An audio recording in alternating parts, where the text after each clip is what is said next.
Then we continue our chapter, the rise of the regional kingdoms. The Gujar and Pratihar 700 CE to 1100 CE. The Gujar Pratihar established the state of Marwar in Rajasthan and gained prominence during the ruler of Nagbhat 750 CE to 780 CE. He extended the empire by annexing the state of Malwa and Bharuch.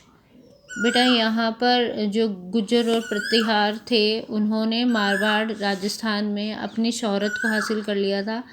और जो वहाँ का ruler था उस समय वो नागभटा, उसने इस एम्पायर को इतना ज़्यादा बढ़ाने में अपने आप टाइम को एक्सटेंड किया कि जो सल्तनत थी वो उसको संलग्न करके उसने मालवा और भरूच नाम से दो राज्यों को बहुत ज़्यादा बढ़ावा दिया। However, the most important rule of the empire of Mihir Bhuj 836 to 855 CE, who conquered Kannauj and made it his capital. अब महिर भुज जो थे उन्होंने इस एम्पायर को इतना ज़्यादा आगे की तरफ उसने विजय प्राप्त कर करके इसको आगे की तरफ बढ़ाया और उसने इस चीज़ के लिए काफ़ी आप देखें संघर्ष किया। उसने इसको एक कन्नौज नाम से एक कैपिटल बनाया कन्नौज की तरह। He successor were weak and could not hold on to the empire, और वो थोड़ा सा इस चीज़ के लिए वीक रहा। Eventually in 1018 Mahmud of Ghazni defeat the ruler Pratihara king at the time bringing end of glory of Kannauj. अब जो मोहम्मद गौरी थे उन्होंने 1018 में प्रतिहार के राजा को हराया और कन्नौज पर उसने अपना राज्य शुरू कर दिया किसने, और वहीं से मोहम्मद गजनी ने अपना साम्राज्य संभाला और उसने डिफीट किया प्रतिहार किंग को। The Palash 800 CE to 1200 CE. The Pala dynasty was founded by Gopala. He was an elected king chosen by the noble because the previous ruler had died issueless. अब जो पाला हमारे पलाश जो था उसके यहाँ पर जो राजवंश था वो गोपाला से स्टार्ट हुआ था, और जो वहाँ का किंग था उसे नॉबल्स के थ्रू जो नॉबल्स थे वहाँ के नॉबलर्स थे उनके थ्रू उसे राजा बनाया गया था, क्योंकि जो प्रीवियस रूलर था वो बिना कोई मुद्दा रहित उसकी मृत्यु किस कारण हुई इस बारे में अभी तक संशय है। His capital was at Pataliputra, उसकी जो कैपिटल थी वो पाटलिपुत्रा थी। धर्मपाल और Devpal were the famous ruler of the dynasty. अब जो राजवंश थे उसमें धर्मपाल और देवपाल बहुत ज़्यादा फेमस रहे।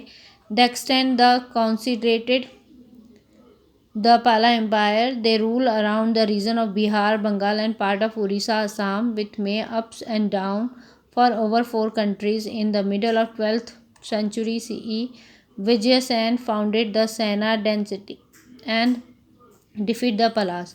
Later the Sena lost of kingdom of Bhaktiyar Khilji at the end of 12th century. अब देखो बेटा यहाँ पर जो पाला एम्पायर था उसमें इतना ज़्यादा आप देख सकते हैं समेटिक वो टाइम था। उसके अंदर जो रीजन्स थे वो बिहार, बंगाल, उड़ीसा, असम, ये सारे चीज़ों को अप एंड डाउन चलते रहते थे। ये 4 सेंचुरीज तक, ये 4 सेंचुरीज तक ये चीज़ें ऊपर नीचे होती रही। और जब मिडल 12th century CE में विजय सेन नाम के जो थे उन्होंने अपने इस राजवंश की सेना को आगे बढ़ाया। जो सीना राजवंश था उसे आगे सैन जिसे अपन कहते हैं सैन राजवंश उसको आगे बढ़ाया, और उन्होंने जो प्लास थे उनको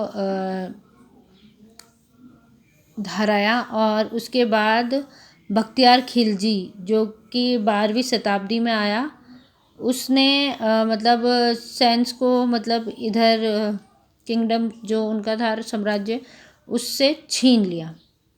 The Palas were great patron of learning and reason. Dharampal founded the famous Buddhist monastery at Vikramshila, Nalanda, and Vikramshila University became important center for higher learning. In addition, during the Palas region, fame of Nalanda University separate all over the world. और आज भी आपने देखा होगा विक्रमशिला नाम से नालंदा के अंदर बहुत बड़ी यूनिवर्सिटी है जो कि बुद्धिस्ट की मॉन्स्ट्री के हिसाब से बहुत ही ज़्यादा प्रसिद्ध है। और यह भी धर्मपाल ने ही मतलब फाउंड की थी, मतलब उन्होंने ही इसे बनाया था। और आज ये पूरे वर्ल्ड में एक फेमस यूनिवर्सिटी के नाम से जानी जाती है। किंग गोपाल ऑफ द पाला dynasty east India was the first king history to the elected by people. He was elected 750 CE. It lead the foundation of democracy. देखो जो गोपाला थे ये बहुत ज़रूरी है बेटा, ये आपको पता होना चाहिए। जो गोपाला थे वो पहले ऐसे राजा थे जो कि आम जन यानी लोगों के द्वारा चुने गए राजा बने थे। और यहीं से हमारी डेमोक्रेसी लोकतंत्र की शुरुआत हुई थी। यहाँ से हम मान सकते हैं कि किस तरीके से मतलब इलेक्शंस होते थे और कैसे वो एक राजा को चुनते थे। तो आज हमारी जो डेमोक्रेसी है वो कहीं ना कहीं मतलब इस चीज़ से काफ़ी ज़्यादा जुड़ी हुई है। Okay, then Chauhans 1000 to 1200 CE. The Chauhans, also known as the Chahmans, ruled in areas in Delhi and Ajmer. Prithviraj Chauhan was the most famous Chauhan ruler, especially remembered for the defeat Muhammad Ghori in 1191. However, a year later he had killed by Ghori.